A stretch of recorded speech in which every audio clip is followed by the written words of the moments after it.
Okay, so welcome again. और आज हम लोग जो है क्लास की शुरुआत करेंगे फाइनली।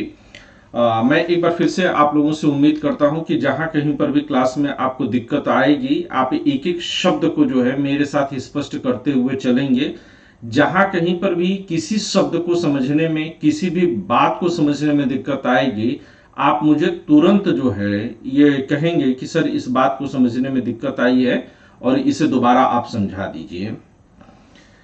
जब हम पॉलिटिकल साइंस को एक ऑप्शनल पेपर के तौर पर लेकर के चलते हैं, मेरी बात को बहुत गौर से समझने की कोशिश करिएगा। कल भी इस बिंदु पर मैंने आप लोग के साथ चर्चा की हुई थी कि जब हम लोग जीएस पढ़ते हैं तो जीएस में हमारी रफ्तार बहुत तेज हुआ करती है और ऐसा लगता है कि जैसे हर एक बात जो है हमें ढंग से समझ में आ रही है। लेकिन इसके उलट जब हम ऑप्शनल को पढ़ते हैं तब हमको एक एक बात को जो है बहुत सलीके से और बहुत कायदे से समझना होता है। मैं ये भी आपको कहता हुआ चलूंगा कि जब भी मेरी 2 या 3 दिन की किसी टॉपिक पर क्लास हो जाएगी और उससे रिलेटेड जो वो टॉपिक, एक पर्टिकुलर टॉपिक को जब मैं खत्म कर लिया करूंगा तो उससे संबंधित एक मॉडल क्वेश्चन को कैसे लिखा जाना चाहिए ये पहले मैं आपको दे दूंगा। फिर क्लास में हम लोग डिस्कस करेंगे कि मॉडल आंसर को कैसे डेवलप किया जाए। साथ में ही जहां पर भी मुझे लगेगा कि मैं हम लोग इतना पढ़ चुके हैं कि प्रीवियस ईयर का कोई भी क्वेश्चन अब उस टॉपिक के जरिए कवर हो सकता है, तो वहीं पर हम लोग तुरंत तुरंत इस बात को करने की कोशिश करेंगे कि हम लोग प्रीवियस ईयर के उस क्वेश्चन को भी लिखने की कोशिश करेंगे। लिखते समय किस तरह से फ्लो चार्ट बनना चाहिए, किस तरह से कीवर्ड्स को ढूंढना चाहिए, वो सब स्टेप बाय स्टेप मैं आपको समझाता चलूंगा। यानी कि पढ़ाने में मेरा जो है फोकस बिंदु जो रहेगा वह दो चीजों पर रहेगा। एक तो रहेगा कि पढ़ाते समय मैं आपको जो है अंडरस्टैंडिंग अच्छी डेवलप करा सकूं शब्दों की, और दूसरा जो मेरा पूरा जोर होगा वह इस बात को लेकर के होगा कि आप आंसर राइटिंग के जो है चैंपियन बन सकिए। मैं लगातार जो है आंसर राइटिंग के ऊपर भी जो है आप लोगों को फोकस करने के लिए जो है बोलूंगा। आप लोग भी अपनी तरफ से अगर किसी आंसर को लिख रहे हैं, दिक्कत हो रही है, तो आप मुझे बताइएगा। आप अपने लिखे हुए आंसर को मुझे टेलीग्राम के माध्यम से भी भेज सकते हैं, जिसे कि मैं चेक भी करूंगा। अपने रिमार्क के साथ मैं आपको जो है कोशिश करूंगा कि 3 से 4 दिनों के भीतर मैं आपको रिवर्ट कर दूं। जहां पर बहुत अधिक आवश्यकता लगेगी मैं क्लास के दौरान ही जो है उसे स्पष्ट करने की कोशिश करूंगा। आइए हम लोग औपचारिक तरीके से जो है आज क्लास की शुरुआत करते हैं। अगर क्लास की शुरुआत में मैं आपको लेकर के चलूं तो मैं कुछ प्रेजेंटेशन के माध्यम से, कुछ जो है वर्बल कम्युनिकेशन के माध्यम से, अलग अलग जगहों से मैं चीजों को उठाने की कोशिश करूंगा। आज की क्लास को बहुत सिंपल, बहुत साधारण रखने की कोशिश करूंगा। एक बार फिर से जहां दिक्कत होगी वहां आप मुझसे बात जरूर करिएगा और जितने मन में प्रश्न उठे उतने करिएगा। मुझे तब तक आगे मत बढ़ने दीजिएगा जब तक कि आप पूरी तरह से संतुष्ट ना हो जाए। ठीक बात है मेरी?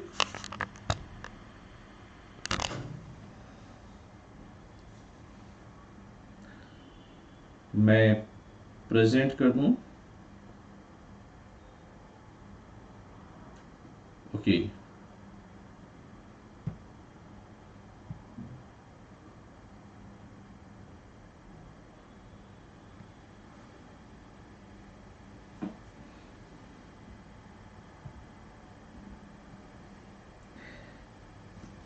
ठीक है। आइए सबसे पहले हम लोग ये तय करें कि आज हम लोग जो है क्या पढ़ने जा रहे हैं।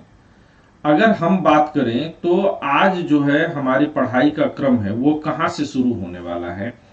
आज हम पार्ट 1 से शुरू करने वाले हैं, यानी कि जो फर्स्ट पेपर है, प्रथम प्रश्न पत्र है, वहां से हम लोग जो है शुरुआत करेंगे।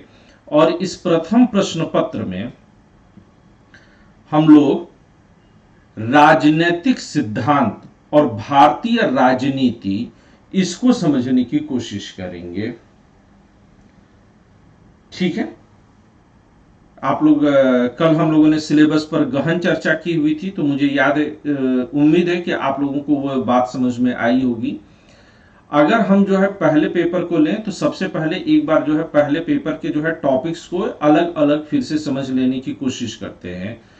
पहला पेपर जो है वह आपका राजनीतिक सिद्धांत और भारतीय राजनीति से मिलकर के बनता है।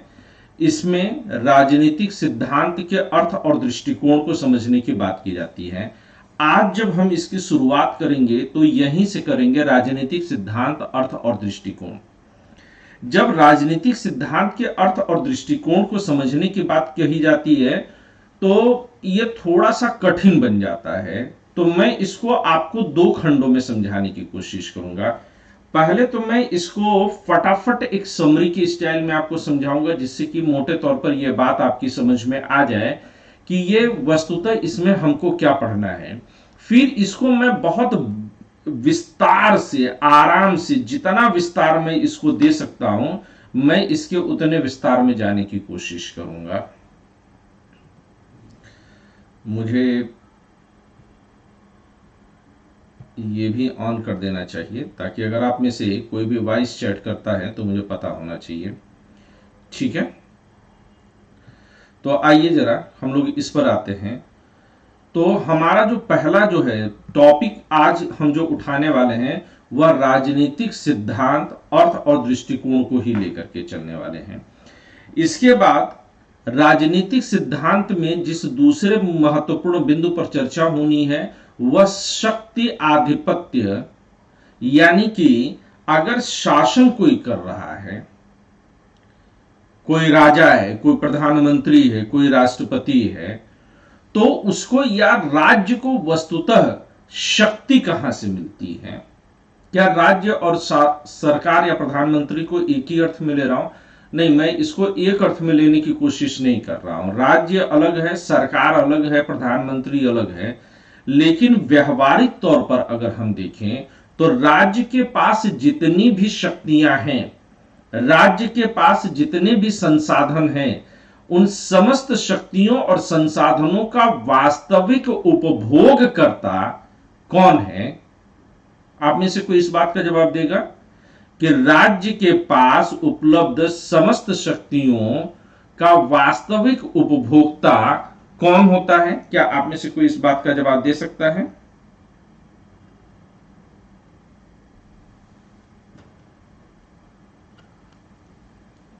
ओके, आंसर भी हमारे सामने है। इसे टिम्बर ने लिखा हुआ है कि सरकार होती है। ठीक है, तो इसलिए कई बार बोलचाल की भाषा में राजनीति शास्त्र के विद्वान भी लड़खड़ा जाते हैं और वो ये गलती से कह बैठते हैं कि हाँ साहब, राज्य और सरकार एक ही चीज है, लेकिन हम अलग अलग रख करके चलेंगे। तो यहां पर कहने का मतलब ये कि राज्य के पास जितनी शक्ति है उस शक्ति को कैसे प्राप्त किया गया है, वह शक्ति कब जो है सकारात्मक रूप में इस्तेमाल हुई है, वह शक्ति कब नकारात्मक रूप में हुई है, कब शक्ति वैध है, कब शक्ति अवैध है, यानी कि राज्य के पास उपलब्ध शक्ति कौन कौन सी है, इसके बजाय हम शक्ति की जो है सिद्धांत को, उसकी अवधारणा पर जोर देंगे और अलग अलग दार्शनिकों ने इस शक्ति पर किस तरह से अपनी बात को रखा है इस पर जाएंगे। फिर राज्य का सिद्धांत, राज्य कैसा होना चाहिए। राज्य, अभी अगर मैं इस बात को समझाने की कोशिश करूं तो मैं इसको कैसे कहूंगा, जैसे कि राज्य में आजकल एक बड़ा लोकप्रिय चलन ये चला है कि हमारे योगी जी कहते हैं कि राज्य तब बढ़िया है, अगर आप सभी लोग उत्तर प्रदेश को जानते होंगे तो योगी जी ये कहते हैं कि बुलडोजर चलवा देंगे। अब सवाल यह है कि बुलडोजर चलवा देना, क्या यह जो है राज्य को सही तरीके से प्रतिबिंबित करता है? क्या यह राज्य को सही तरीके से परिभाषित करता है? मैं एक उदाहरण आप लोग के सामने रखूं तो आप मेरी बात को थोड़ा और बेहतर ढंग से समझिएगा। मैं यहां पर आप लोग के लिए ले रहा हूं। कि राज्य की दो अवधारणाओं पर चलते हैं जरा, और आप मेरे साथ जरा सुर मिलाइएगा तो बात समझ में आएगी कि राज्य की दो अवधारणाएं लेते हैं। एक अवधारणा जो है हम लेते हैं नीदरलैंड्स की, हालांकि इंग्लिश में इसको हमेशा द नीदरलैंड लिखा जाता है। क्या आप लोगों को मैं जो कुछ भी लिख रहा हूं दिख रहा है? आप में से आप लोग प्लीज आंसर करिएगा मुझे, जो मैं लिख रहा हूं आपको दिख रहा है?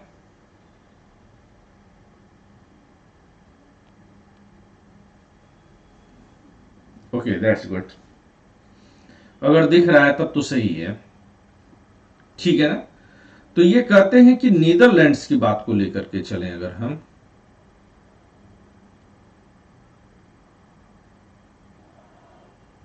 और दूसरी तरफ हम एक और राज्य ले लेते हैं और वो है यूएई, संयुक्त अरब राज्य अमीरात, या फिर आप जो है खाड़ी के किसी भी देश को ले लीजिए, आप सऊदी अरब को ही ले लीजिए, खाड़ी देशों में से।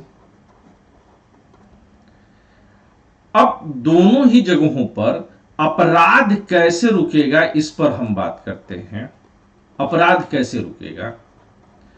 जैसे कि अगर आप लोग आज की तारीख में ध्यान दीजिए तो ये एक बात बार बार उठाई जाती है कि अपराध को रोकने का क्या तरीका हो। बलात्कार के ही संदर्भ में ले लें तो लोग कहते हैं कि बलात्कार रोकने के लिए अपराधी को तुरंत जो है फांसी दे दो, तुरंत मृत्युदंड दे दो, एनकाउंटर कर दो। आजकल जो है हम लोग एनकाउंटर को पुलिसिया अंदाज में, वो भी बॉलीवुड के पुलिसिया अंदाज में हम लोग बहुत फैसिनेट करके चलते हैं।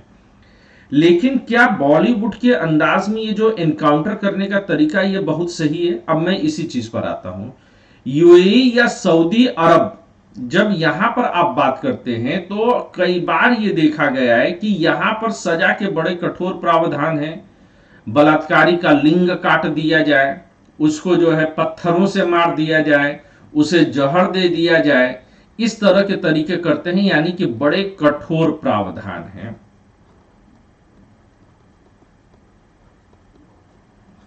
और दूसरी तरफ नीदरलैंड्स में जो है यहां पर बहुत नर्म प्रावधान किए जाते हैं। यहां पर वस्तुतः अपराधी को समझने की कोशिश की जाती है और यह बहुत उदारवादी देश है।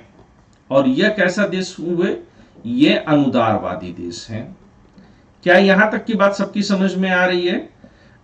खास तौर से मैं जो है चिंतित हूं बबीता और मुनेंद्र को लेकर के। बबीता और मुनेंद्र को लेकर के मैं इसलिए ज्यादा चिंतित हूं क्योंकि बबीता और मुनेंद्र के बारे में मुझे बहुत नहीं पता। पुनीत मेरे स्टूडेंट रहे हैं तो पुनीत को अच्छे से जानता हूं, मैं अपर्णा को अच्छे से जानता हूं, तो दो स्टूडेंट्स को तो मैं बहुत करीब से जानता हूं। तो अगर इसके कठोर प्रावधान को लेकर के चलें, अनुदारवादी बातों को लेकर के चलें, ठीक है, तो इन दोनों ही जगहों पर फिर जो है, अच्छा मुनेंद्र आप जयपुर से हैं, मुझे बिल्कुल आइडिया नहीं इस बात का। तो अगर यहां पर आप अनुदारवादी लेकर के चलेंगे तो क्या यहां पर अपराध खत्म हुए?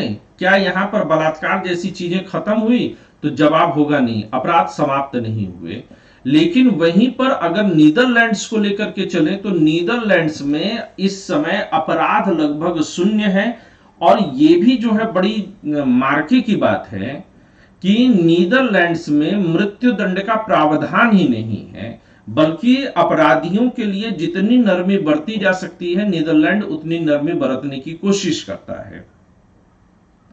और नीदरलैंड इस समय जो है जीरो क्राइम को जो है टच कर गया है।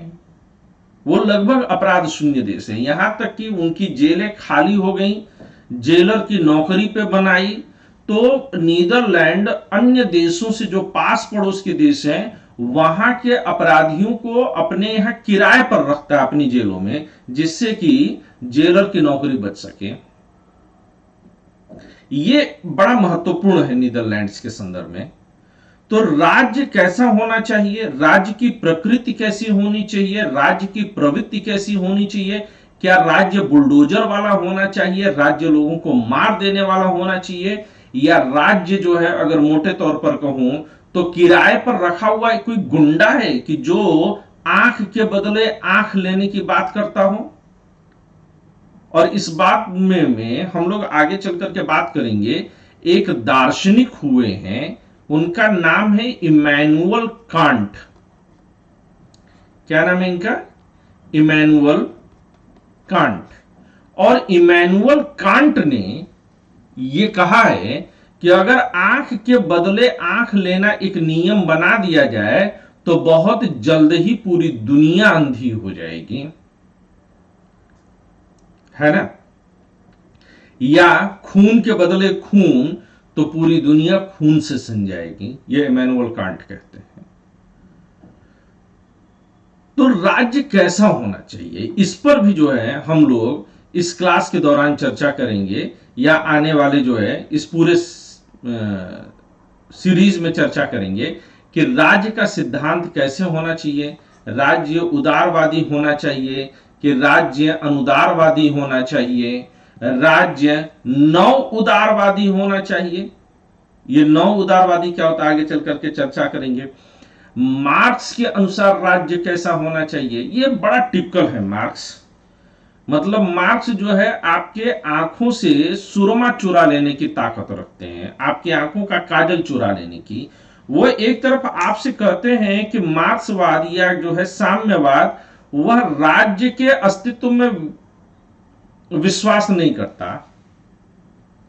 मार्क्स कहेंगे कि हम नहीं चाहते कि कोई राज्य हो। मार्क्स ये भी कहते हैं कि हम नहीं चाहते कि कोई वर्ग हो। लेकिन उसी समय मार्क्स जो है वह स्वयं सत्ता पर काबिज होने की कोशिश करते हैं और इसके लिए रक्त से सनी हुई क्रांति का भी आह्वान करते हैं।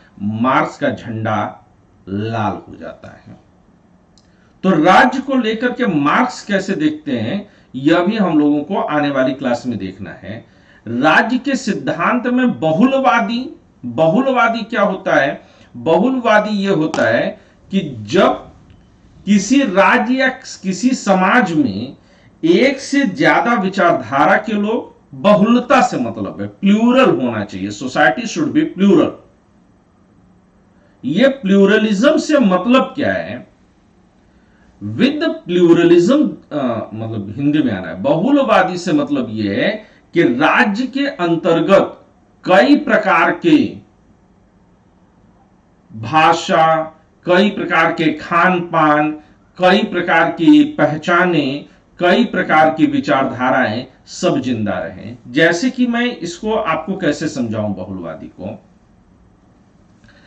तो बहुलवादी को यह समझिए कि आज जो है राष्ट्रवाद के नाम पर जो है किस चीज की कोशिश की जाती है। राष्ट्रवाद के नाम पर जरा एक तस्वीर और लेने की कोशिश करते हैं हम लोग।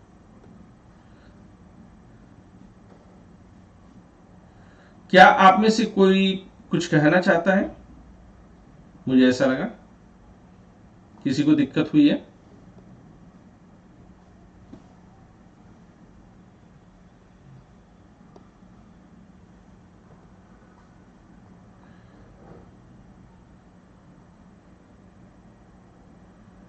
मुझे लगा कि आई गॉट अ मैसेज। ठीक है, नहीं, ऑल इज गुड। तो चलिए हम लोग वापस आते हैं जहां से शुरू किया था।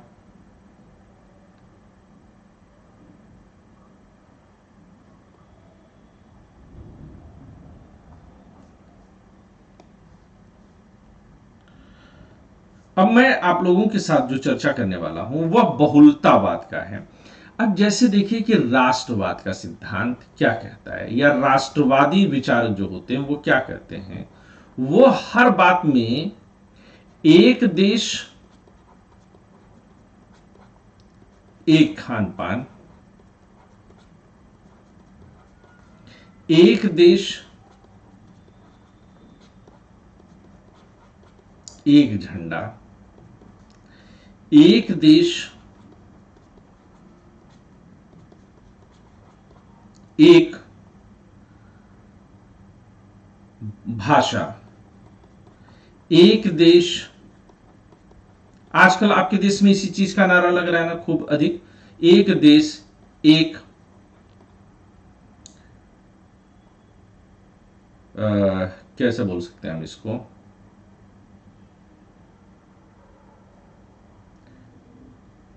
एक देश एक राजनीतिक विचारधारा,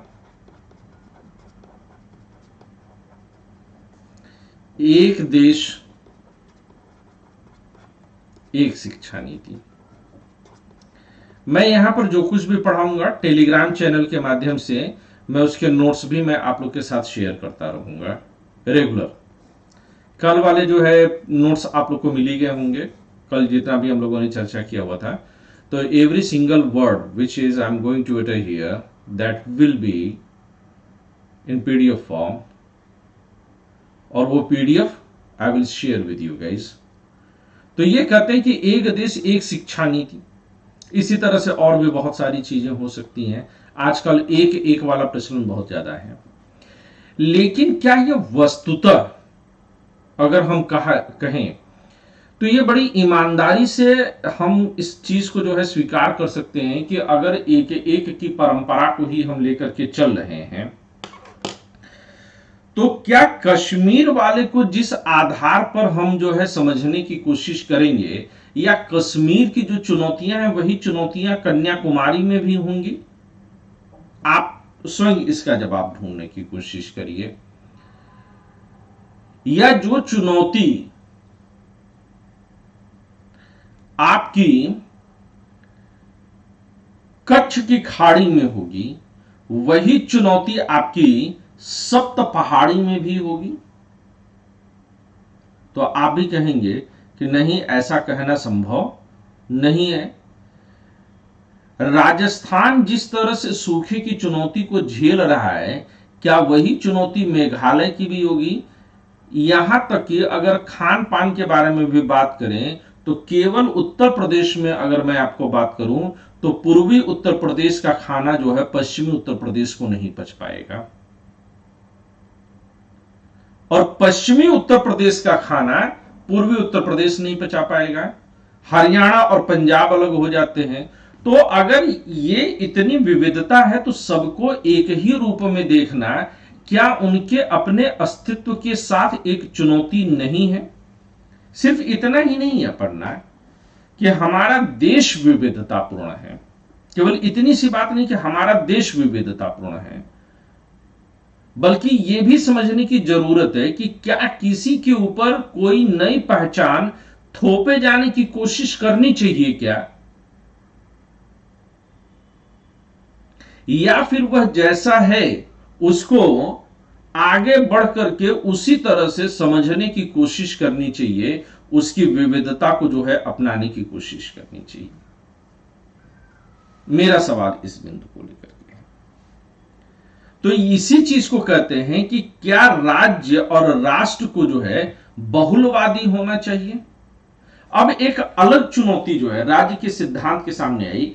पहले तो एक आता है कि औपनिवेशिक सिद्धांत क्या है, उपनिवेश क्या है। क्या आप में से कोई एग्जैक्टली यह बता सकता है कि उपनिवेश क्या होता है?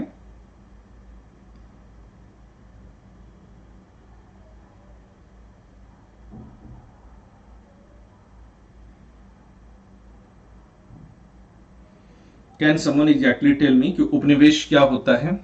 आप जो है वॉइस चैट में भी मुझसे जो है बात कर सकते हैं, वीडियो वगैरह पर भी बात कर सकते हैं। अगर आप हैंड रेज करेंगे तो definitely I will take you. पर मैं चाहता हूं कि वो कल भी मैंने बात कहा था कि इंटरेक्शन मेरे साथ ज्यादा करिएगा।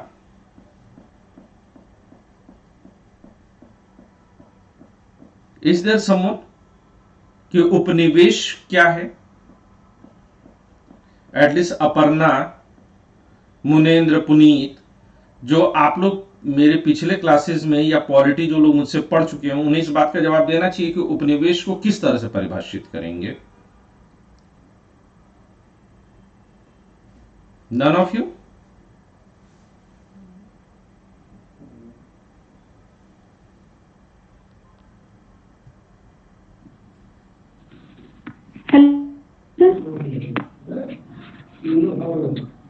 यस, हाँ। सर, ऐसे साम्राज्यवादी देशों के द्वारा उनके संसाधनों पर कब्जा कर लिया गया हो। थोड़ा आराम से अपर्णा।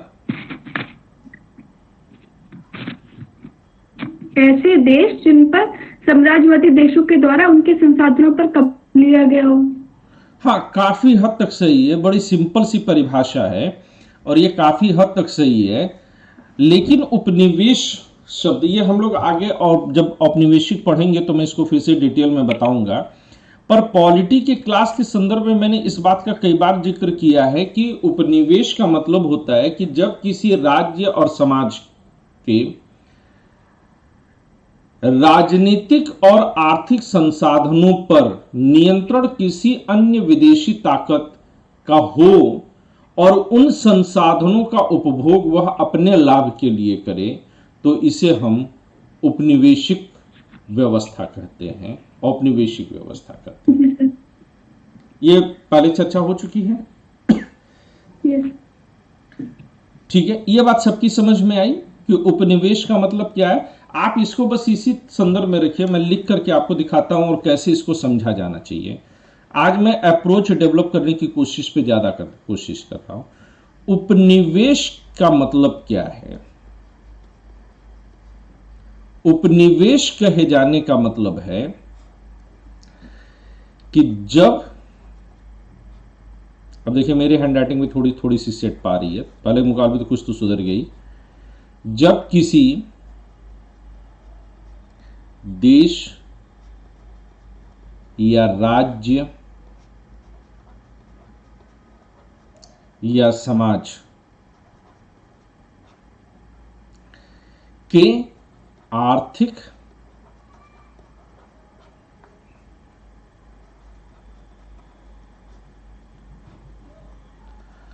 और राजनैतिक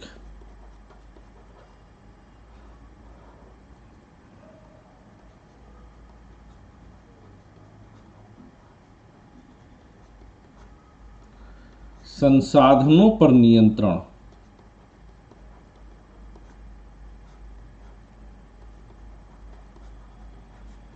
किसी अन्य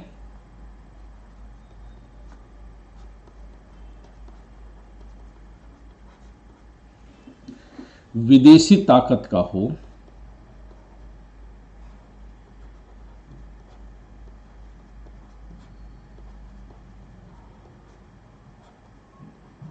और उनका उपभोग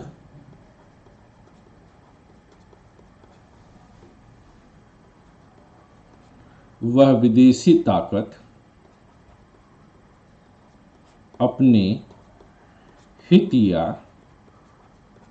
लाभ के लिए करे।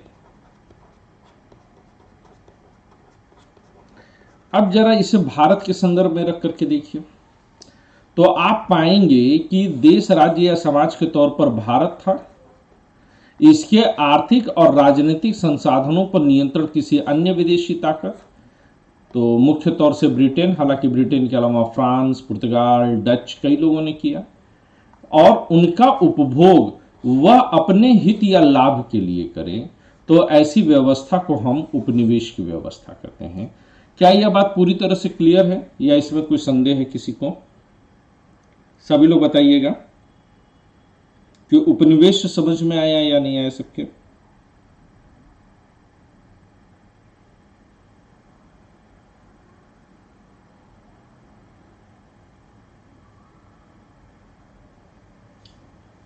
Okay, that's good. तो अगर उपनिवेश पूरी तरह से आपकी समझ में आ गया तो हम लोग इसी व्यवस्था को जो है आगे और ज्यादा जो है क्लियर कट कर जो है समझने की कोशिश करेंगे। ठीक है, इसी तरह से राज्य के सिद्धांत आज की तारीख में फेमिनिज्म या नारीवाद अपने आप में काफी हो हल्ला मचा है, और किस तरह से नारीवाद जो है वह राज्य को एक अलग रंग में रंगने की कोशिश कर रहा है, इस पर भी चर्चा करेंगे। तो ये पहला खंड हो गया जो पेपर 1 और विस्तार में है, यह इसका एक हिस्सा भर है। इसके और हिस्से हैं, और वो दूसरा हिस्सा है कि जहां पर हम राजनीतिक सिद्धांत के बारे में बात करेंगे। इस राजनीतिक सिद्धांत में आपको और क्या क्या पढ़ना है? इस राजनीतिक सिद्धांत में आपको न्याय की अवधारणा पर चर्चा करनी है। न्याय की अवधारणा विशेषकर रॉल्स के न्याय के सिद्धांत के संदर्भ में और उसके सामुदायिक समालोचनाएं जो की गई, रॉल्स का जो न्याय का सिद्धांत है। इसके अलावा समानता भी कैसा, सामाजिक, राजनीतिक, आर्थिक समानता और स्वतंत्रता के बीच में क्या संबंध है, इस पर भी चर्चा की जानी है। फिर सकारात्मक कार्यवाही, इस पर हम लोग चर्चा करेंगे। अधिकार, अर्थ और सिद्धांत, मतलब अधिकार स्वयं में क्या है। फिर विभिन्न प्रकार के अधिकारों पर चर्चा की जानी है। मानवाधिकार की अवधारणा पर चर्चा करनी है। लोकतंत्र, इसके शास्त्रीय और समकालीन सिद्धांत क्या है। लोकतंत्र जब से शुरू हुआ तब से आज तक इसने अपना कलेवर बहुत बार चेंज किया है और इस बदलते हुए सिद्धांत को हमें बड़े गौर से समझा जाना चाहिए। मैं इस पर और अधिक समय नहीं खर्च करूंगा। इसके अलावा राजनीतिक सिद्धांत में ये हम लोग पहले ही चर्चा कर चुके हैं कि उदारवाद को राजनीतिक विचारधाराएं कौन कौन सी हमको पढ़नी है। तो अगर राजनीतिक विचारधाराओं में हम बात करें तो हमें उदारवाद यानी कि लिबरलिज्म पर बात करनी है। फिर समाजवाद, सोशलिज्म पर बात करनी है। फिर फासीवाद, फासिज्म पर बात करनी है। गांधीवाद पर बात करनी है और फिर अंत में नारीवाद पर चर्चा करनी है। इसके अलावा ये तो सिद्धांत हो गए। अब तक 3 खंडों में जो हमने देखा, यह अलग अलग सिद्धांत हैं जिन पर हमको चर्चा करनी है। मैं चाहता हूं कि सिलेबस की जो है गहरी समझ आपके मन में डेवलप हो सके। इसके बाद हमको जो है राजनीतिक विचार समझने हैं। तो पहले हमने सिद्धांत समझा और सिद्धांतों के बाद अब हम विचार समझेंगे। तो जो और विचारों को भी हम 2 खंड में बांटेंगे, एक भारतीय राजनीतिक विचारक और दूसरा पाश्चात्य विचारक। भारतीय राजनीतिक विचारकों में हम धर्मशास्त्रों को समझने की कोशिश करेंगे, जैसे मनुस्मृति वगैरह है, वो किस तरीके से जो है राजनीति को भारत में आगे बढ़ाने की कोशिश करती है, बड़ा महत्वपूर्ण है।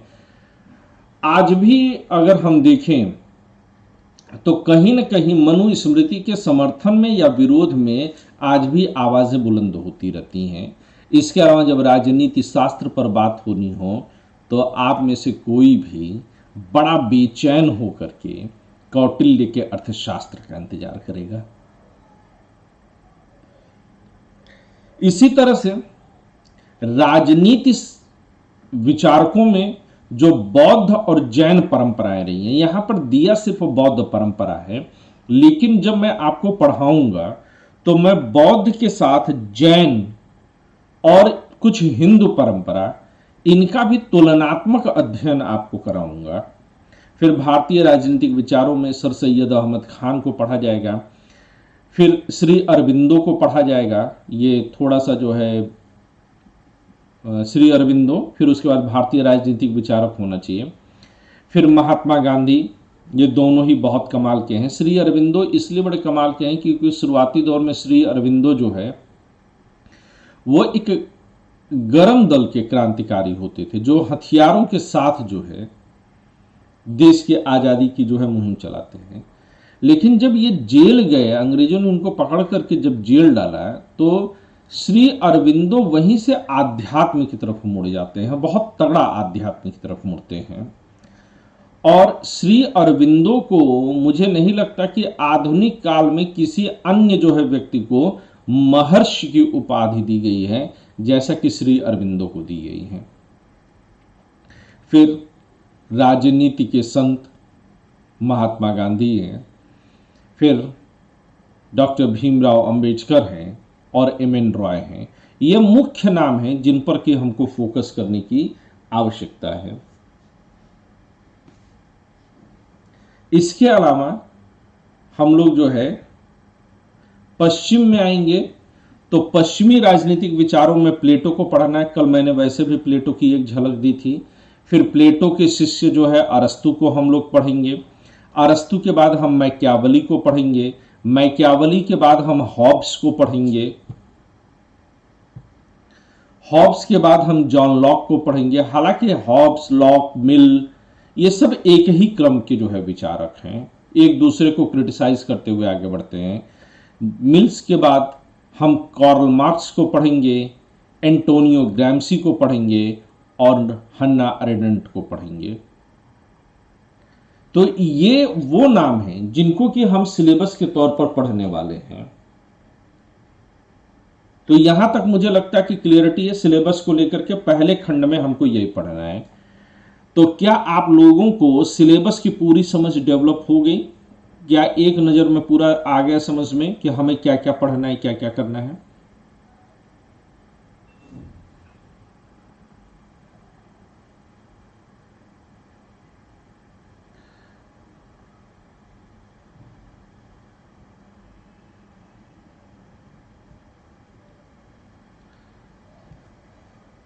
कि यहां पर मुझे थोड़ा सा एडिट कर देने की आवश्यकता होगी।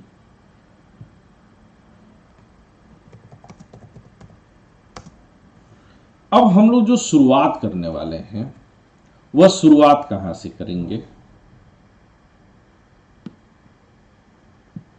हमारी जो शुरुआत होगी वह शुरुआत हमको जो है करना चाहिए राजनीतिक विचारकों के ऊपर से, राजनीतिक सिद्धांत को जो है मोटे तौर पर समझने की कोशिश करनी चाहिए,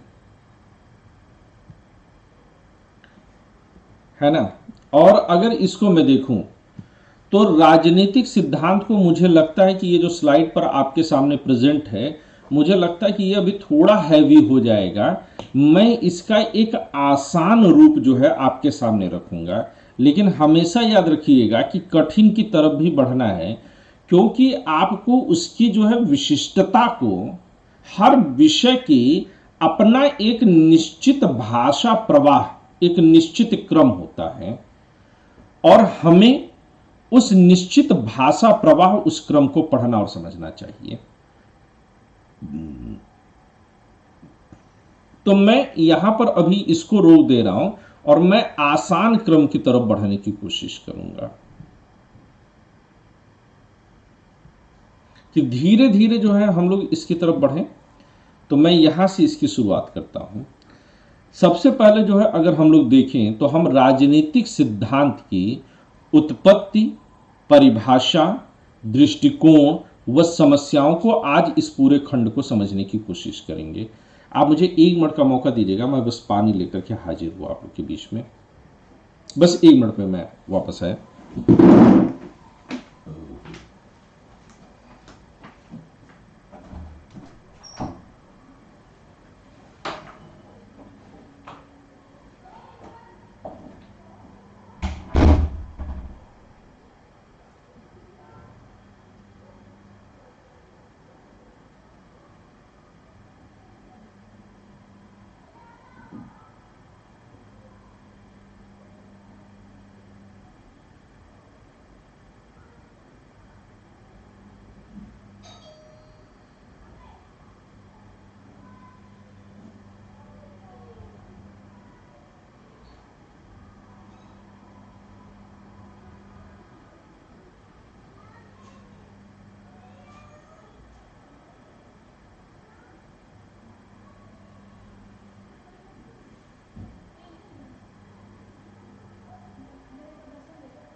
हाँ, तो मैं वापस आ गया। अब शुरू करें हम लोग यहां से अपनी बात को। किसी को कोई समस्या, कोई बात अगर कोई कहना चाहता हो तो पहले उसको सुन लिया जाए।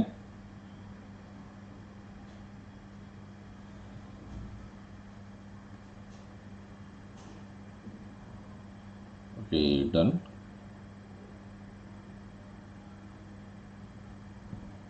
तो चलिए क्लास की शुरुआत करते हैं।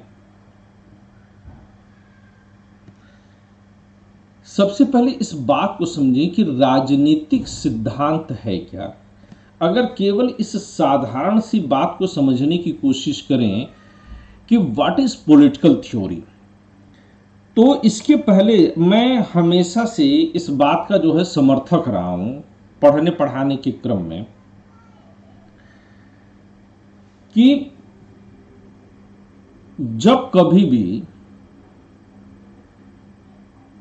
किसी पारिभाषिक शब्द को आपके सामने रखा जाता है तो आपको उसका शब्द का मायने ढूंढने के लिए अपने कॉमन सेंस पर, अपनी सामान्य बुद्धि पर भरोसा करना चाहिए। मेरी अगर ये बात समझ में आ गई तो किसी भी नए से नए विषय को समझने में आपको जो है महारत हासिल हो जाएगी। कैसे समझें उसको? कॉमन सेंस के जरिए। प्रत्येक शब्द अगर उसको खोलिए तो वह अपने अंदर अपने समस्त अर्थ और परिभाषा को छिपाए होता है। खास तौर से आधुनिक समय में जितने भी शब्द गढ़े गए हैं, अगर आप स्वयं एक विचारक होते, आप स्वयं एक दार्शनिक होते और आप किसी शब्द को आगे बढ़ाने की कोशिश करते, या जिंदगी में यूं ही खेल खेल में भी अगर आपने कोई शब्द आगे बढ़ाया होगा और आपको लगता होगा कि यह शब्द आपने दिया है, तो महसूस करिएगा कि वह शब्द हमेशा कहां से उत्पत्ति पाती है। वह अपने प्रयोग के वजह से उत्पत्ति पाती है। जैसे किसी बच्चे का नाम, मतलब एक मजाक के तौर पर ही लीजिएगा, बहुत सीरियस मत होइएगा, आपने रखा कालू राम, तो मुझे कहने की जरूरत नहीं है कि आपके दिमाग में यह तुरंत बात स्ट्राइक करेगी कि उसका नाम कालू राम क्यों रखा गया। बहुत छोटी सी बात है। इसी तरह से अगर किसी बच्चे को मजाक मजाक में हम पंडित बोलते हैं तो हम वहां पर इस बात के लिए भी स्पष्ट हैं कि हम उसको पंडित क्यों बोल रहे हैं। अगर हमें उसकी जात नहीं पता है, तो जैसे कोई बहुत पूजा पाठ वाली बात करता है, कभी कुछ करता है, तो उसे पंडित जी हम बोल देते हैं कि भैया ऐसा है। तो इस तरह से हम अपनी जो है बातचीत भाषा में, जैसे कोई बहुत शायरी वगैरह या कविता वगैरह करे तो हम उसे कवि बोल देते हैं। कोई बहुत चालाक बनने की कोशिश करता तो उसे हम चतुर सयाना बोल देते हैं। तो इस तरह से हम जो है हमेशा इस बात को जानते हैं कि किस तरह से कोई शब्द वस्तुतः अपना अर्थ ग्रहण करता है। क्लियर बात है ना? यही चीज राजनीतिक सिद्धांत के साथ भी बनेगा। राजनीतिक सिद्धांत एक ऐसा पदबंध है, यानी कि एक ऐसा शब्दावली है जिसे राजनीतिक चिंतन, राजनीतिक दर्शन, राजनीतिक विचार, राजनीतिक विश्लेषण, राजनीतिक परीक्षण, राजनीतिक विचारधारा, राजनीतिक व्यवस्था के सिद्धांत आदि के पर्याय के रूप में प्रयोग किया जाता है। यानी कि राजनीतिक सिद्धांत को जो लोग राजनीतिक चिंतन कर रहे हैं या राजनीति से संबंधित कोई जो है नई दर्शन पर जा रहे हैं, राजनीति के संदर्भ में लोग जो है व्यवस्थित विचार कर रहे हैं, राजनीति का विश्लेषण कर रहे हैं, परीक्षण कर रहे हैं, कोई विचारधारा पर जा रहे हैं, तो उन सभी लोगों को जो है हम क्या कहते हैं कि यह राजनीतिक सिद्धांत है। तो सामान्य तौर पर राजनीतिक सिद्धांत का प्रयोग इन सभी के लिए होता है, एक पर्यायवाची के रूप में होता है। राजनीतिक सिद्धांत और राजनीतिक दर्शन, इन दोनों को प्रायः समानार्थी माना जाता है। लेकिन यह बात हमें कभी भी नहीं भूलनी चाहिए कि सिद्धांत और दर्शन बिल्कुल एक जैसे शब्द नहीं है। एक लेमैन के लिए, एक सामान्य आदमी के लिए, एक आम आदमी के लिए सिद्धांत और दर्शन हमेशा एक जैसे शब्द लगते हैं। लेकिन अगर मैं इसी बात पर आ जाऊं कि दर्शन क्या है, पहले मैं इसी शब्द को ले लूं कि व्हाट इज अ फिलॉसफी। दर्शन क्या है साहब?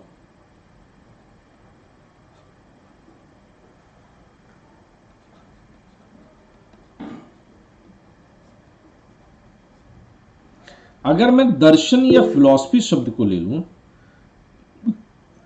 इट्स ऑल राइट मुनेंद्र, कोई बात नहीं, वो हम लोग भी समझते।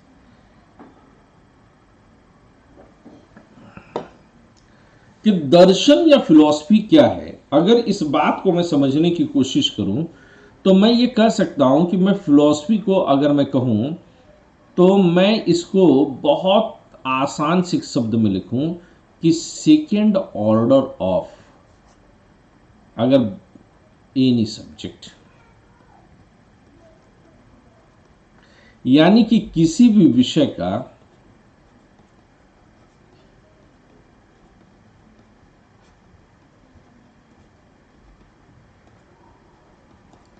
द्वितीयक क्रम होता है दर्शन। यानी कि किसी भी विषय को स्पष्ट करने के लिए, उसकी तह तक जाने के लिए जिस माध्यम की का उपयोग किया जाता है वही दर्शन है। यानी कि यह सत्य को जानने का उपक्रम है। लेकिन जब सिद्धांत के बारे में बात करते हैं तो सिद्धांत, यानी कि इसको हम कह सकते हैं, दर्शन को अगर मैं यहां पर लूं तो हम ये कह सकते हैं कि सत्य का प्रतिपादन होता है या सत्य की खोज है दर्शन।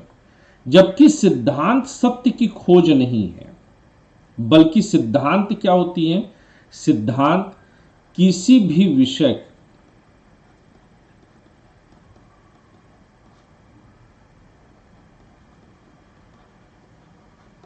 के संदर्भ में विचारों का व्यवस्थित क्रम होता है। और इस व्यवस्थित क्रम के जरिए ये एक ऐसा क्रम होता है कि जिससे उससे जुड़ी हुई हर बात को संतुष्ट किया जा सके। जैसे कि आपने अपना एक सिद्धांत बनाया, एक थ्योरी आपने डेवलप कर ली, और वो थ्योरी आपने डेवलप कर ली कि जो लोग रात में बहुत देर तक पढ़ते हैं वो सभी लोग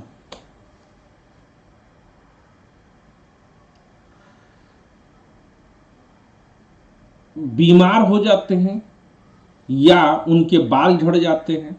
हम ये एक सिद्धांत मान लेते हैं। अब ये वस्तुतः किसी सत्य की खोज का प्रतिपादन नहीं है, बल्कि यह घटनाओं को व्यवस्थित रूप देने की वजह से हमने पाया है। ये हम घटनाओं को, कि लोगों को हमने देर तक पढ़ते देखा, लोगों के बाल झड़ते देखा, हमने दोनों चीजों को आपस में कनेक्ट किया। इसलिए मोटे तौर पर देखने पर दर्शन और सिद्धांत एक जैसे शब्द लगते हैं, लेकिन दर्शन और सिद्धांत वस्तुतः एक जैसे होकर न होकर के यह कैसे हैं? दर्शन और सिद्धांत यह एक दूसरे से पूरी तरह से भिन्न होते हैं। क्या दर्शन और सिद्धांत का भेद आप सभी की समझ में बिल्कुल क्लियर कट आया?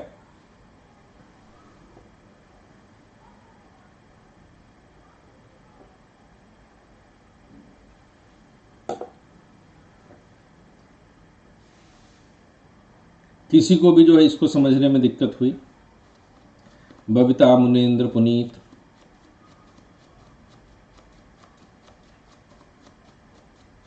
तो मैं मान करके चलूं कि मैं सही ढंग से इस बात को आपको समझा ले गया। अब वापस वहीं पर आते हैं जहां से छोड़ा है। नोट्स अभी बनाने की जरूरत नहीं है ना? नोट्स बनाने की जरूरत नहीं है। ये मैं नोट्स का फॉर्मेट ही आपको दूंगा।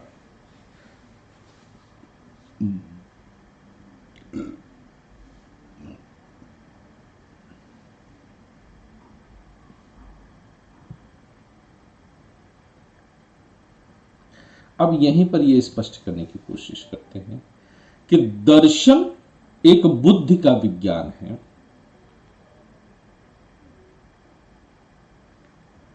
ये कहते हैं कि दर्शन एक बुद्धि का विज्ञान है और बुद्धि के जरिए हम सत्य तक जाते हैं। एक्चुअली में फिलॉसफी, ये जो वर्ड बना है, फिलॉसफी वर्ड इंग्लिश में जो अगर हम देखें तो ये कैसे बना है?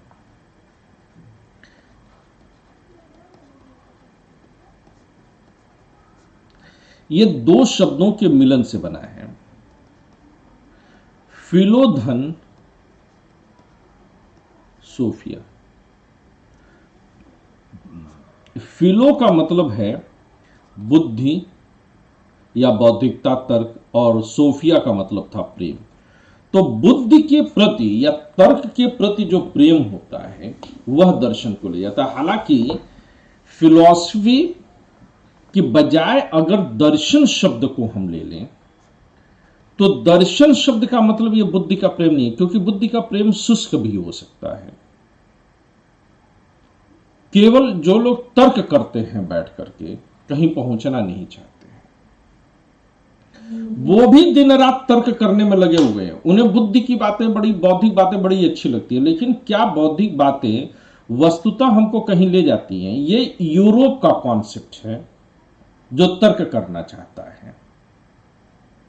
जैसे कि कुछ हद तक 1 घंटा का टीवी शो का जो डिबेट आता है, उस टीवी शो के डिबेट में 1 घंटे में वो वस्तुतः क्या हासिल करना चाहते हैं?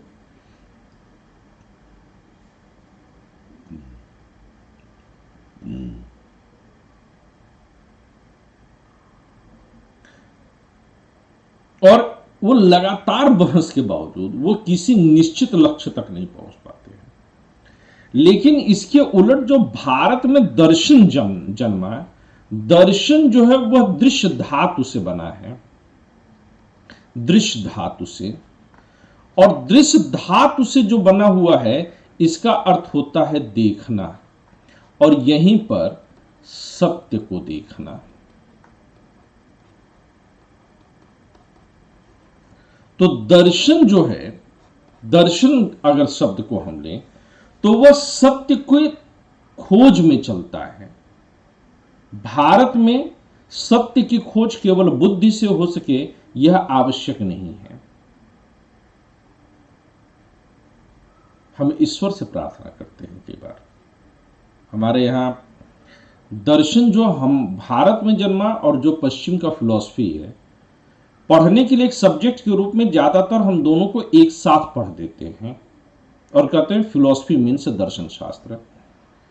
लेकिन इन दोनों के बीच में बहुत बड़ा अंतर है, बहुत बड़ा गैप है।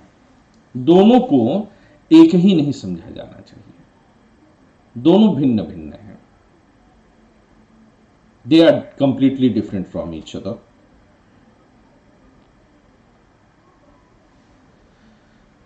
हम ईश्वर से प्रार्थना करते हैं कि हे प्रभु, असतो मां सदगमय तमसो मां ज्योतिर्गमय, कि मुझे असतो मां सदगमय यानी कि असत्य से हटा करके तुम मुझे सत्य की ओर ले चलो, तमसो मां ज्योतिर्गमय कि तुम मुझे अंधकार से हटा करके प्रकाश की ओर ले चलो। कहते हैं ना, हम ये प्रार्थना होती है ना, हमारे उपनिषदों में ये प्रार्थना दी गई है। लैक आ रहा है क्या? सबको लैक आ रहा है क्या? प्रॉब्लम सबको आ रही है?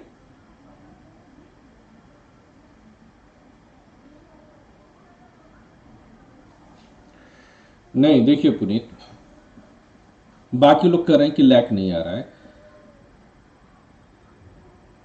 पर लैक नहीं आ रहा है तो ये तो चलिए पुनीत की प्रॉब्लम हुई।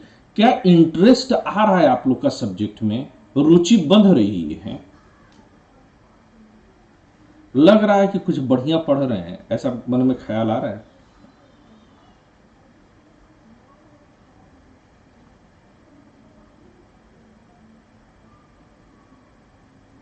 चलिए, तो पुनीत को इंटरेस्ट और लैक दोनों आ रहा है, but there should not be the lack of interest. ठीक है, if there is some technical lags, this class will be available in the recorded session. ठीक है, मैं इसको बल्कि यूट्यूब पर फ्री में सबके लिए अवेलेबल करा दूंगा। 1-2 क्लास, बाकी सारी क्लासेस नहीं कराऊंगा। तो भारत में दर्शन जो है वह बुद्धि के केवल जो है तर्क के आधार पर नहीं है, पश्चिम में है। पश्चिम में फिलॉसफी मीन्स तर्क। भारत यह मानता है कि केवल तर्क करने से आप कहीं नहीं पहुंच सकते।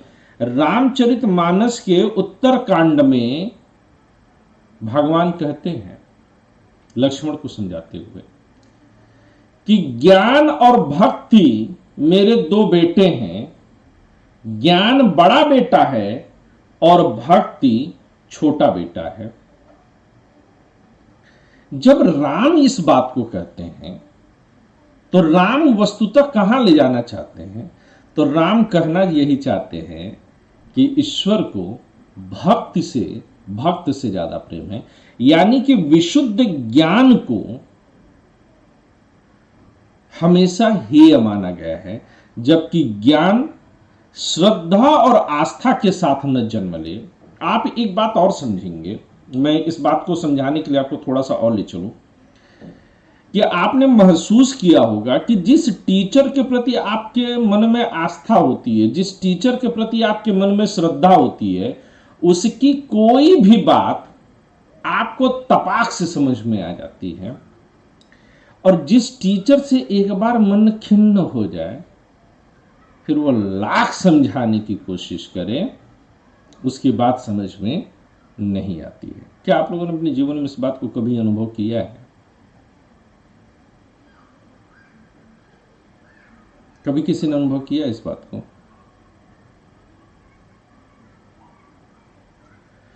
इसी बात को सामने रख करके समझने कि मैं इस बात को इतना जोर क्यों दे रहा हूं कि भारत में दर्शन मात्र बौद्धिक प्रेम नहीं है, जबकि पश्चिम में यह बौद्धिक प्रेम है। भारत में आस्था और श्रद्धा के साथ प्राप्त किया गया ज्ञान महत्वपूर्ण है।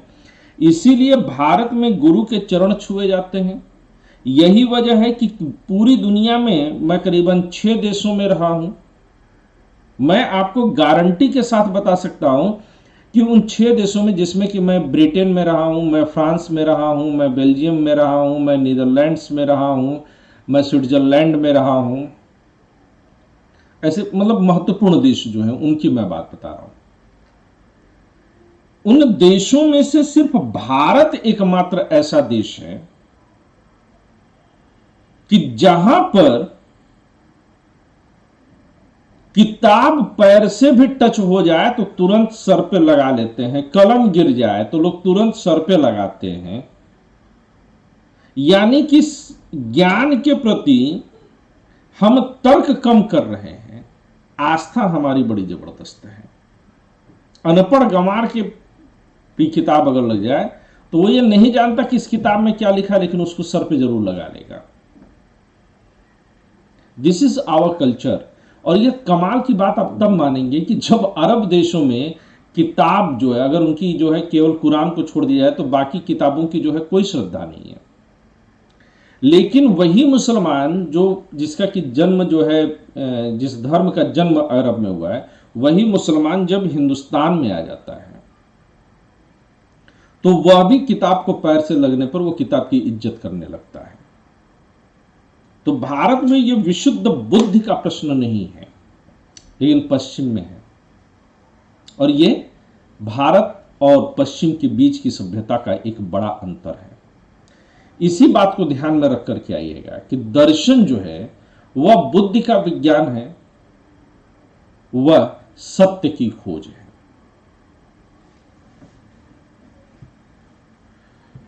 ये मैं इसको यहीं पर करेक्ट कर दे रहा हूं।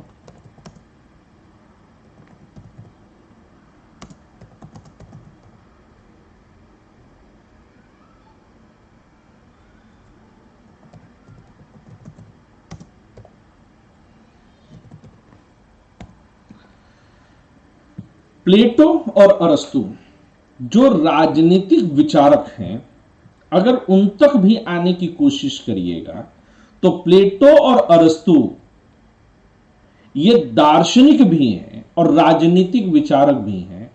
इस कारण इनको राजनीतिक दर्शन कहा जाता है, और ये कहा जाता इसलिए है कि उन्होंने कई प्रकार के सत्य की खोज की है। तो अब देखिए, जो पश्चिम के भी दार्शनिक हैं, उनको दार्शनिक विचारक हम इसलिए मानते हैं क्योंकि वो उस सत्य की अन्वेषण में लगते हैं।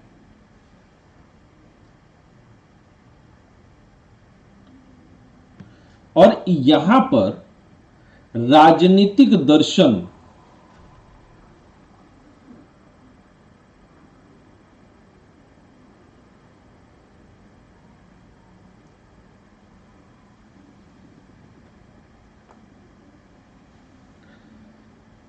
यहां पर जो राजनीतिक दर्शन है,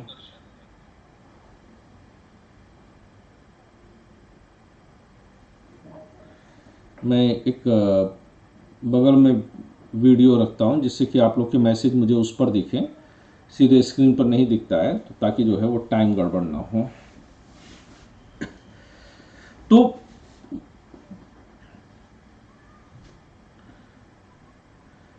मैं कई अपने स्टूडेंट्स को ये भी बोला कि अगर जब मैं राजनीतिक दर्शन की मैं बात करूं, और अगर आप दर्शन शास्त्र के स्टूडेंट हैं, तो भी आपको इस क्लास को ज्वाइन कर लेना चाहिए,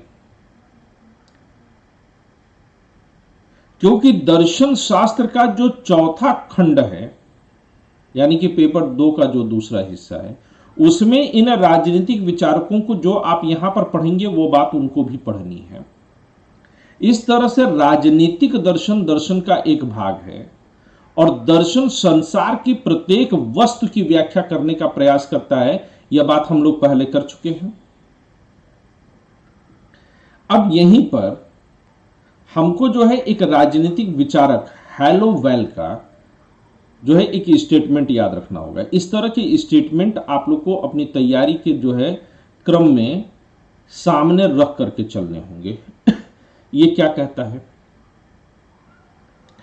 हैलोवेल का दर्शन कहता है कि राजनीतिक दर्शन का एक प्रमुख कार्य यह है कि वह मानव के विश्वासों को आत्म सजगता में लाए और तर्क और बुद्धि के आधार पर उनकी समीक्षा करे।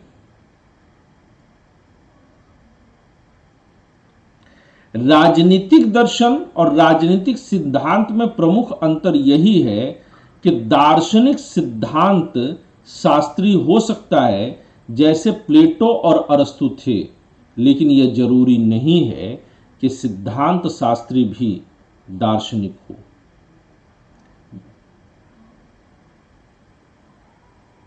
जैसे कि अन्ना आर्डेंट वगैरह। तो दर्शन क्या कार्य करने की कोशिश कर रहा है? दर्शन का प्रमुख कार्य यह है कि वह मानव के जो विश्वास हैं राजनीतिक दर्शन का, वह लोगों के आत्म सजगता में, लोग उसको लेकर के सजग हो जाएं, और सजग होने के साथ साथ तर्क और बुद्धि के आधार पर वह उनकी समीक्षा करें। राजनीतिक दर्शन और राजनीतिक सिद्धांत में प्रमुख अंतर यह है कि दार्शनिक सिद्धांत शास्त्री हो सकता है, प्लेटो और अरस्तु थे भी, लेकिन यह जरूरी नहीं है कि एक सिद्धांत शास्त्री दार्शनिक भी कुछ जरूर होगा। क्या यहां तक की बात पूरी तरह से क्लियर हो गई है? किसी को इसमें कोई डाउट, कोई संदेह?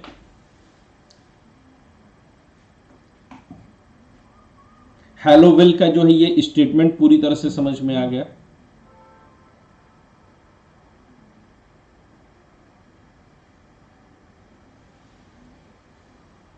All clear? मुनेन्द्र और अपर्णा, बबीता, आप लोग को क्लियर है? ये स्टेटमेंट आप लोग को याद रखना होगा, और कोई स्टेटमेंट याद रखने का सबसे अच्छा तरीका यही है कि उसे बहुत बेहतर तरीके से समझने की कोशिश की जाए। ठीक है ना? अब राजनीतिक सिद्धांत की उत्पत्ति के प्रश्न पर हम आते हैं, ओरिजिन ऑफ पॉलिटिकल थ्योरी। यह राजनीतिक सिद्धांत अगर कहा जाए तो राजनीति विज्ञान की सबसे आसान भी चीज है और सबसे कठिन चीज भी है। इस शब्द की उत्पत्ति अगर हम माने तो ग्रीक सिद्धांत शब्द की उत्पत्ति जो है वह ग्रीक भाषा के थ्योरिया शब्द से हुई है। और राजनीतिक सिद्धांत को जब आप समझने की कोशिश करें तो थ्योरिया शब्द को भी समझिए, और थ्योरिया शब्द का जो अर्थ है यहां पर अगर आप देखिएगा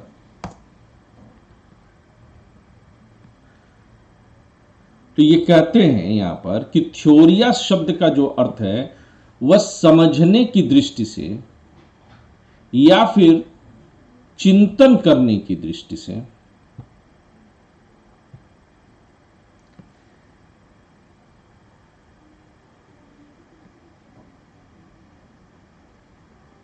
जब आप किसी चीज को बहुत लंबे समय तक लगातार सोचते हैं तो वहां पर चिंतन की अवस्था में सुकेंद्रित मानसिक दृष्टि है जो उस वस्तु के अस्तित्व और कारणों को प्रकट करती है, अर्थात एक मानसिक दृष्टि से जो वस्तु के अस्तित्व और कारणों को आपको समझाती है। कहने का मतलब है कि थ्योरिया जो है वह उस अवस्था का नाम है या उस चीज का नाम है कि जो किसी वस्तु के अस्तित्व और कारणों को आपको समझाने की कोशिश करती है जब आप उस पर विचार करते हैं। थ्योरिया शब्द का मतलब है कि जब किसी वस्तु के अस्तित्व और कारणों को आप समझते हैं। इसलिए राजनीतिक सिद्धांत में आप क्या समझेंगे, तो राजनीति में जो घटनाएं क्रम है, जो उसके अपने अवयव हैं, जो उसके कारक हैं, वह क्यों हैं, इसको समझने की कोशिश करें। एक तरह से यहां पर आपको एक सिद्धांत के बारे में और बात करनी चाहिए, और वह सिद्धांत कौन सा है।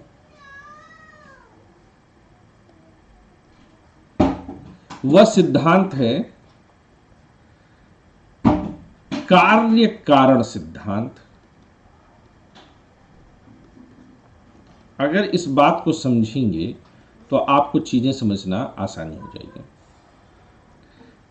कार्य कारण सिद्धांत से क्या मतलब है? कार्य कारण का मतलब यह है कि इस संसार में जितनी भी वस्तुएं हैं, प्रत्येक वस्तु का अपना कोई न कोई कारण अवश्य है। जितना भी कार्य देख रहे हैं, जितना भी उत्पाद देख रहे हैं, जितना भी फल देख रहे हैं, हर किसी चीज का अपना एक न एक कोई कारण अवश्य है। बिना कारण के कोई कार्य नहीं हो सकता। जैसे कि हम या आप, हमारे कारण हमारे माता पिता हैं, उनके कारण उनके माता पिता हैं। अगर कोई बस चल रही है, कोई गाड़ी चल रही है, तो उसका कारण उसमें पड़ा हुआ ईंधन और कुछ इंजीनियरिंग के फार्मूला होते हैं जिसकी वजह से वो चल रही है। सुबह से शाम तक अगर कोई व्यक्ति लगातार किसी ऑफिस में बैठ करके अपने बॉस की गालियां खा करके भी काम कर रहा है तो उसका भी कारण है। बिना कारण के कोई कार्य नहीं हो सकता। या जैसे बुद्ध कहते हैं कि अगर दुख है तो दुख का कारण भी अवश्य होगा, तो कार्य कारण सिद्धांत अवश्य है। इसी तरह से सिद्धांत या जो थ्योरिया शब्द है वो कहता है कि जब आप चिंतन की अवस्था में जाते हैं तो वहां पर सुव्यवस्थित तरीके से आपको किसी घटना, किसी वस्तु के जो है अस्तित्व का और उसके कारण का पता चलता है। और सिद्धांत में इसी बात को स्पष्ट करने की कोशिश की जाती है।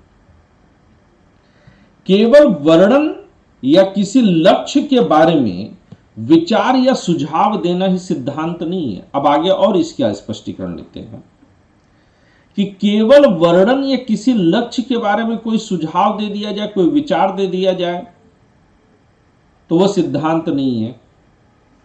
जैसे कि क्लास के बाद आप ये बताइए कि आशीष सर की क्लास आपको कैसी लगी, अच्छी लगी या बुरी लगी, तो केवल क्या वह वर्णन करना कोई एक सिद्धांत है? तो आप कहेंगे बिल्कुल नहीं। आप मुझे कोई एक सुझाव दीजिए कि सर आप इसको बाइलिंगुअल बना दीजिए, सर थोड़ी सी रफ्तार बढ़ा दीजिए, सर आप सिर्फ आंसर राइटिंग करा दीजिए, तो क्या वह आपका सुझाव या आपका विचार दिया जाना किसी सिद्धांत को जन्म दे रहा है? तो आप कहेंगे बिल्कुल नहीं। वास्तव में सिद्धांत के अंतर्गत किसी भी विषय के संबंध में एक लेखक की पूरी तरह सोच या समझ शामिल होती है। सिद्धांत में किसी भी विषय पर जो सिद्धांत देने वाला होता है उसकी सोच या समझ व्यापक रूप से शामिल होनी चाहिए। उसमें तथ्यों का वर्णन होना चाहिए, वहां पर लेखक का इतिहास बोध होना चाहिए, उसकी मान्यताएं और वे लक्ष्य शामिल होने चाहिए जिनके लिए किसी सिद्धांत का प्रतिपादन हो रहा है। जैसे आर्किमिडीज का उत्प्लावन का सिद्धांत कि अगर किसी द्रव में लिक्विड में कोई वस्तु तैर रही है तो वह उतने ही घनत्व को जो है विस्थापित करेगी, द्रव के उतने घनत्व को विस्थापित करेगी जितना कि स्वयं उसका घनत्व हो। यही जो सिद्धांत है, तभी वह तैरेगी। अगर नहीं कर पाएगी उतना घनत्व का विस्थापन तो वह वस्तु डूब जानी चाहिए। यह आर्किमिडीज का सिद्धांत आप सबने पढ़ा होगा, पढ़ा है कि नहीं पढ़ा है?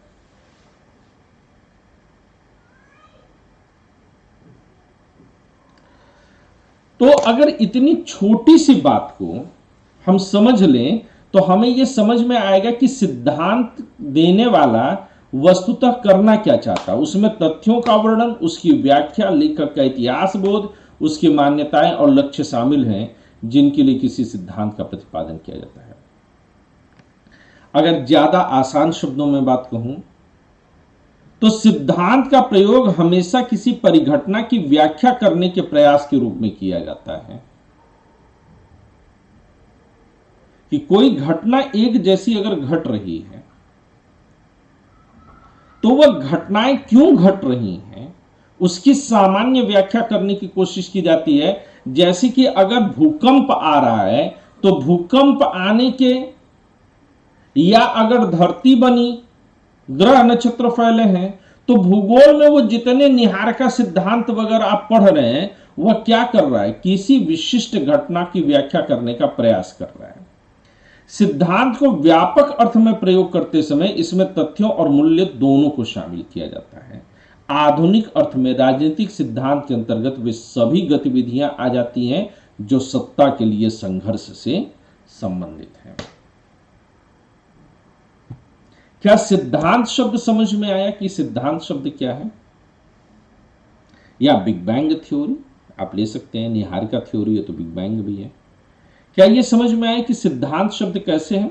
या एक आध बार आप लोग इसको और पढ़ेंगे तो क्लियरिटी आ जाएगी।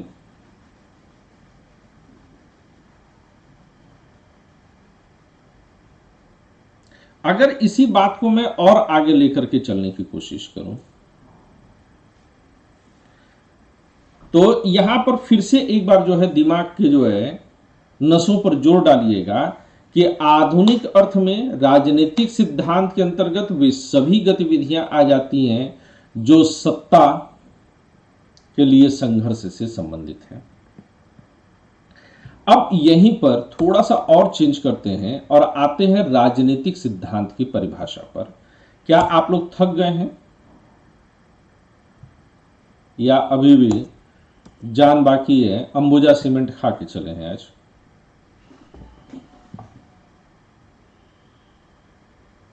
अंबुजा सीमेंट नहीं खाए हैं?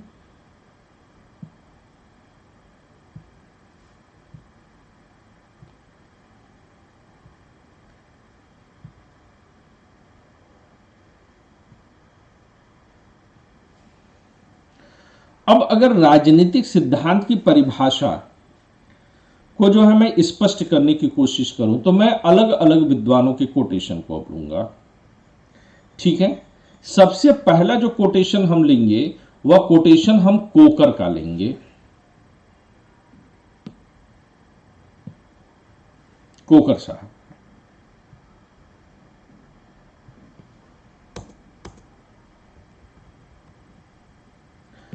कोकर जो है ये क्या कहते हैं, ये अलग अलग विचारक हैं। जब राजनीतिक शासन उसके रूप एवं उसकी गतिविधियों का अध्ययन या तुलना तत्व मात्र के रूप में न करके बल्कि लोगों की आवश्यकताओं, इच्छाओं एवं उनके मतों के संदर्भ में घटनाओं को समझने और उनका मूल्य आंकने के लिए किया जाता है, तब हम इसे राजनीतिक सिद्धांत का नाम देते हैं। यानी कि कोकर की परिभाषा को अगर आप बहुत गौर से देखेंगे तो ये कह रहे हैं कि ये केवल जो है राजनीति में ऊपर ऊपर जो गतिविधि चल रही है कि अचानक से ममता बनर्जी कांग्रेस पर क्यों हावी हो जाती हैं, अचानक से ममता बनर्जी अडानी के करीब क्यों खड़ी हो जाती हैं, अगर इस सवाल का जवाब देने की कोशिश हम ढूंढने लगे तो क्या इसे राजनीतिक सिद्धांत के रूप में मानेंगे? तो कहते हैं कि नहीं, राजनीतिक शासन में इसके ऊपरी रूप पर मत ध्यान दीजिए। कोकर कहते हैं, वो कहते हैं कि जब लोगों की आवश्यकता, रोटी कपड़ा और मकान पर आप चाहिए, उनकी इच्छाओं और उनके मतों के संदर्भ में घटनाओं को समझने और उनका मूल्य आंकने के लिए किया जाता है, तब हम इसे राजनीतिक सिद्धांत का नाम दे सकते हैं। यानी कोकर ने क्या किया कि राजनीतिक सिद्धांत को जन केंद्रित बनाने का प्रयास किया है। ठीक बात है ना, ये क्लियर है। अब यहीं पर जेर्मिनो एक नए दार्शनिक हैं, इनके आधार पर हम लोग देखें कि जेर्मिनो क्या कहते हैं। जेर्मिनो के अनुसार राजनीतिक सिद्धांत मानवीय सामाजिक अस्तित्व की उचित व्यवस्था के सिद्धांतों का आलोचनात्मक अध्ययन है। केवल अगर इस परिभाषा को पढ़ लीजिए तो आपको लगेगा कि कोई भी बात स्पष्ट रूप से नहीं की गई है।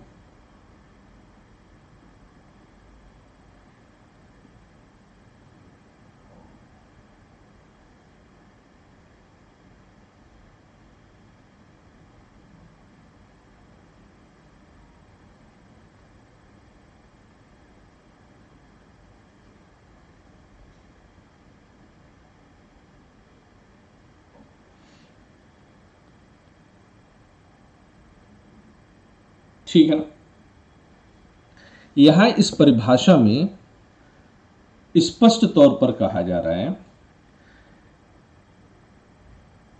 कि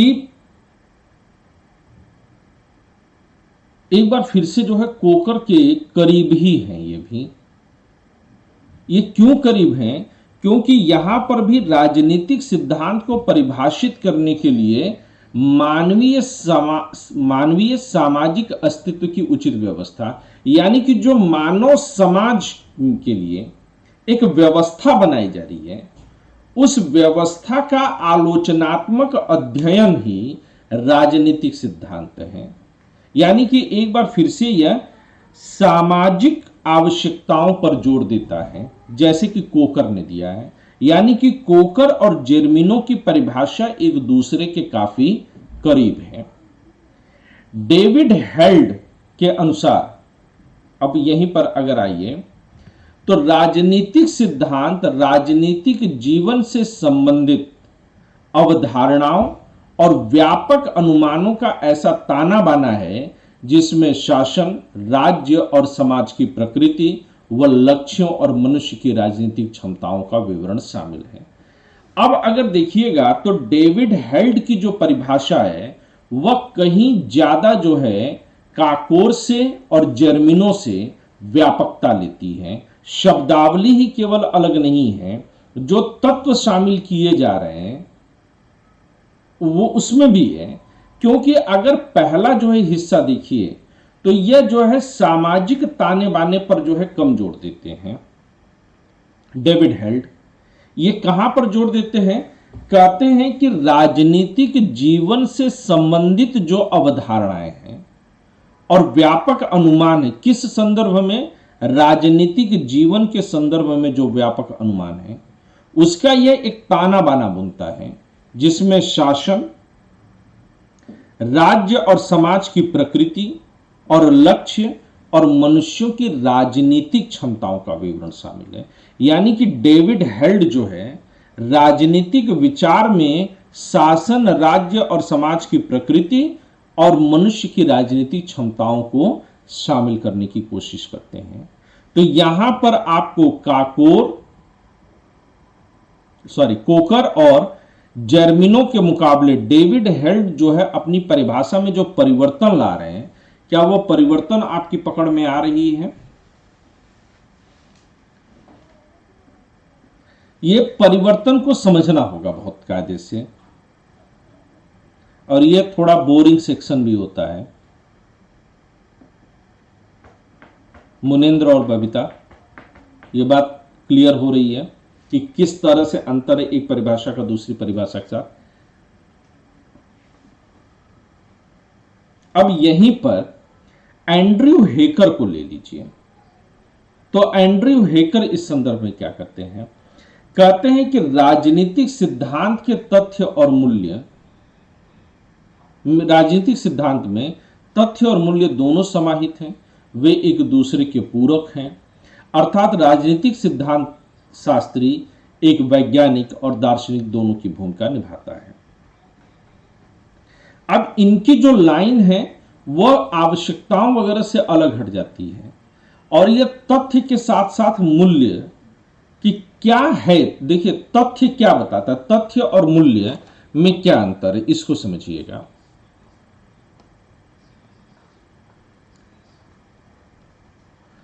तथ्य आपको यह बताता है कि क्या है, ठीक है ना, और मूल्य आपको यह बताता है कि क्या होना चाहिए।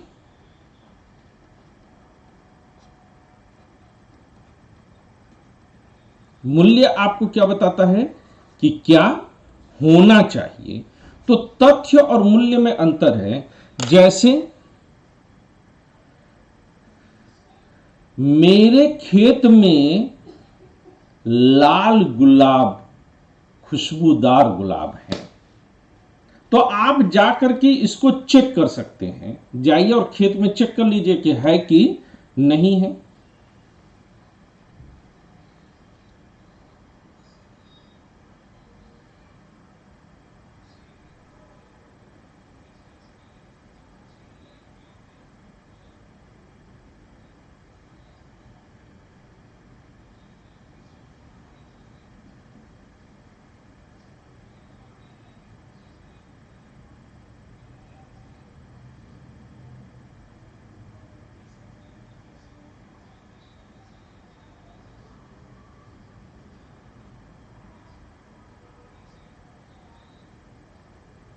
ठीक है ना, कोई डिस्टर्ब तो नहीं हुआ आप लोग को?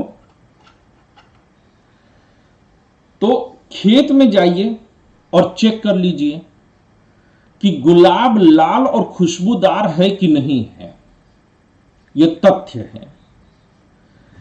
लेकिन क्या खेत में गुलाब होना चाहिए या खेत में गेहूं होना चाहिए?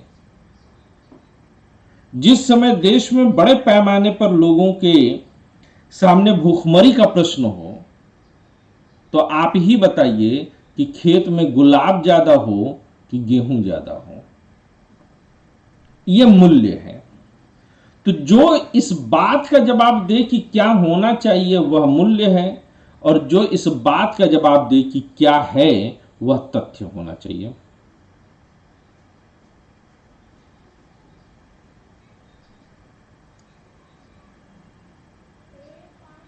ये क्लियर है पूरी तरह से? इसी बात को आप उठा करके देखिए तो यहां पर एंड रूट कहते हैं। जब तथ्य का जवाब दिया जाता है तो तथ्य का जो जवाब आता है वह हमेशा वैज्ञानिक देता है और मूल्य का जवाब हमेशा दार्शनिक देता है। तो ये तथ्य और मूल्य के बीच में एक बड़ा अंतर है। दोनों अलग अलग तरीके से समझने की कोशिश करते हैं, दोनों अलग अलग तरीके से इसे बताने की कोशिश करते हैं। अब जरा इसको और आगे लेता हूं मैं।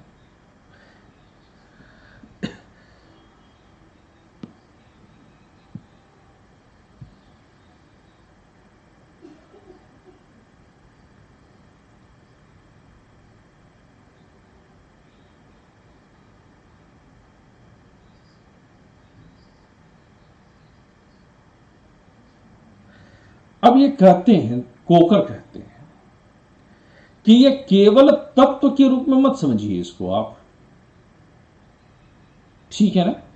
ये इसको कहते हैं कि तत्व के साथ साथ मूल्य के रूप में भी समझने की कोशिश करना चाहिए। यही आपकी कहानी का मर्म है, जो कि कोकर की इस परिभाषा को आपके जो है इन साहब ने आकर के आगे बढ़ाया, एंड्रयूज हेकर ने। दोनों के बीच का यह कनेक्शन आपकी समझ में आया अच्छे से?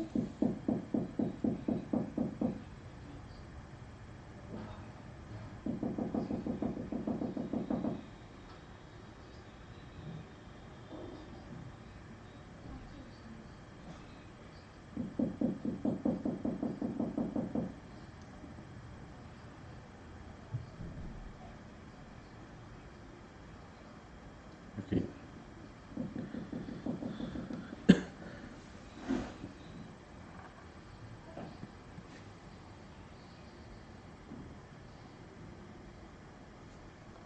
बहुत हैवी तो नहीं हो जा रहा है आप लोगों के लिए? आप लोग आसानी से समझ पा रहे हैं इस बात को?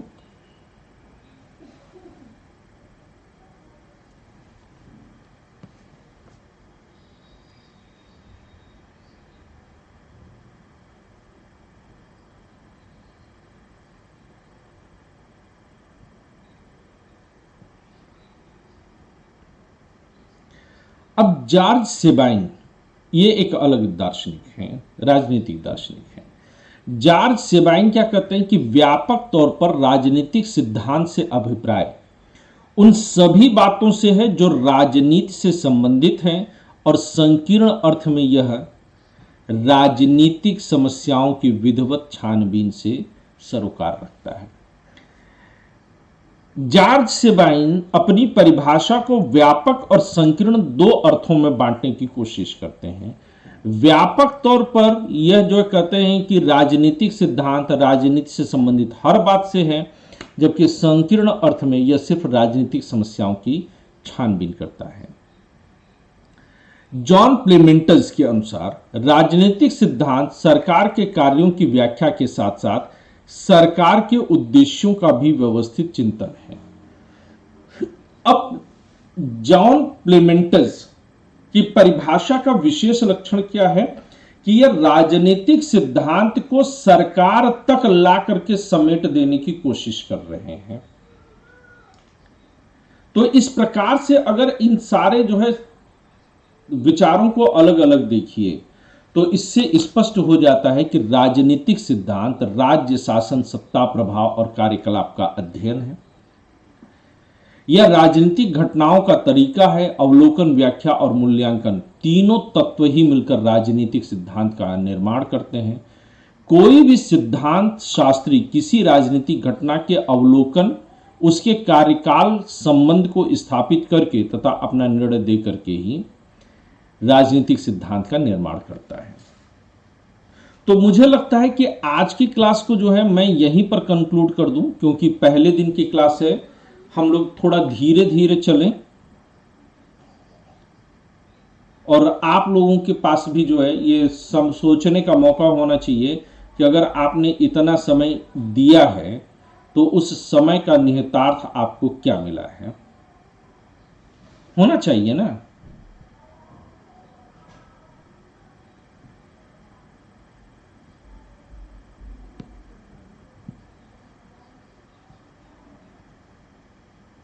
तो आज की क्लास को मैं कंक्लूड कर दूं। आप लोग आराम से सोचिएगा कि आपको जो है क्लास कितनी समझ में आ रही है। कल जो है इस टॉपिक को हम आगे और बढ़ाएंगे। आज अब तक जितना पढ़ाया है यह मैं आप लोग को पीडीएफ के रूप में ग्रुप में शेयर कर दूंगा। ठीक है दोस्तों,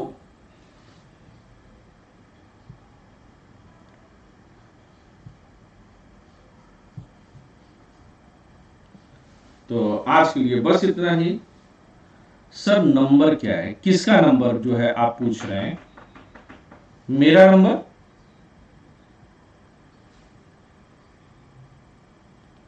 मुनेन्द्र?